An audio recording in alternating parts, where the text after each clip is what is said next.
Hey everyone, and welcome. Today, we're going to dive into a totally different way of thinking about happiness. Instead of trying to find it somewhere out there, what if you could actually build it, one little piece at a time? Let's get right into it.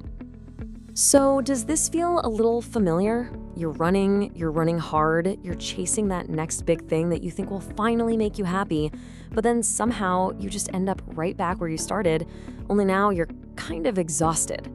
If you're nodding along right now, you are definitely not alone. Okay, first things first, let's talk about one of the biggest myths out there. We're gonna call it the "I'll be happy when" trap. This is that sneaky little idea that happiness is some kind of trophy you get at the finish line. So here's the fundamental difference. You've got the myth on one side, that voice in your head that's always saying, I'll be happy when I get the new job, when I buy the house, when I lose 10 pounds. You know the drill. But the code, this new way of thinking, it just flips that whole idea on its head. It says, hey, happiness isn't a place you arrive at. It's something you actively create and build every single day.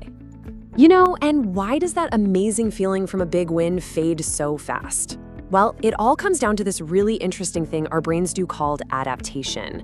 Our brains are just hardwired to get used to stuff. That awesome new car feels incredible for a week, maybe two, and then it's just your car.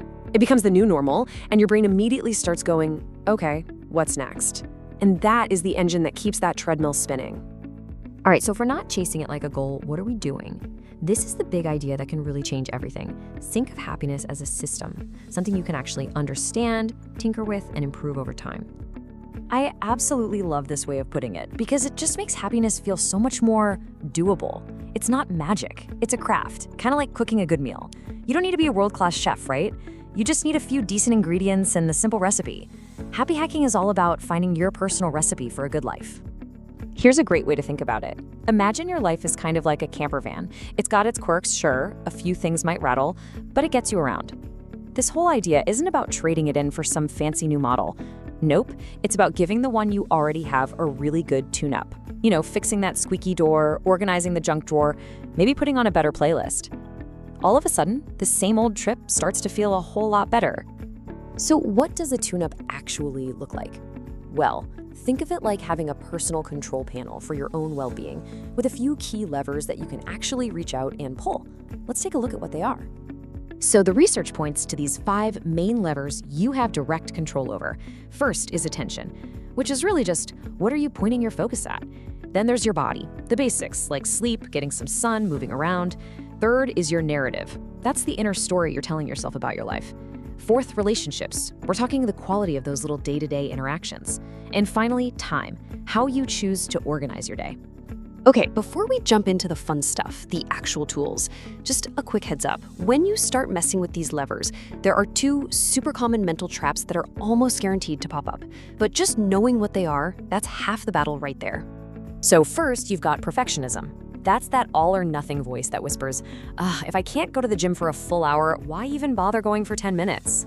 And then there's its nasty cousin, comparison. You know the one. We scroll through Instagram, see everyone's perfect vacation photos and highlight reels, and then we measure that against our own messy real life. Both of these are absolute momentum killers. And here is the secret weapon, especially against perfectionism. Just 2 minutes. Seriously, 2 minutes. Why? Because the goal isn't to run a marathon on day 1. The goal is to send a new signal to your brain. 2 minutes of stretching is enough to start building the identity of, hey, I'm someone who takes care of my body. And that is what actually creates change that sticks. All right, enough of the theory. Let's get super practical. Here is a starter kit with 3 incredibly simple hacks that you can literally start doing the moment this is over. First up, the map of micro joys. Okay, grab any piece of paper and just divide it into 4 sections like you see here. In each one, just brainstorm 5 tiny little things that have actually made you feel good recently. And I mean tiny, like the first sip of coffee, a song you love coming on, a quick text from a friend. Then go through and put a star next to the ones that are fast, free, and easy.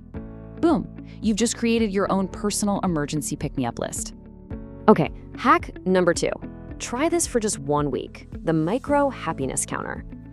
Every evening, take literally 3 minutes and jot down a couple of small moments from your day that felt good. Just note what caused it and what you did.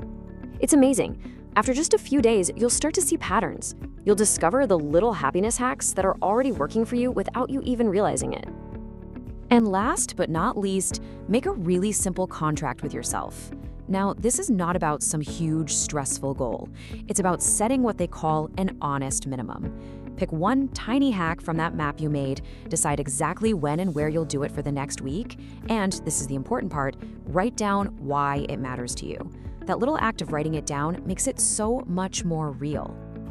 So when you put all of this together, understanding how our brains adapt, playing with those 5 levers, trying out these simple hacks, it all points to one final, really powerful shift in how we look at this whole thing. And this right here is the big takeaway. Stop chasing happiness like it's some butterfly you have to catch. Instead, start generating it right here, right now with the life you've already got.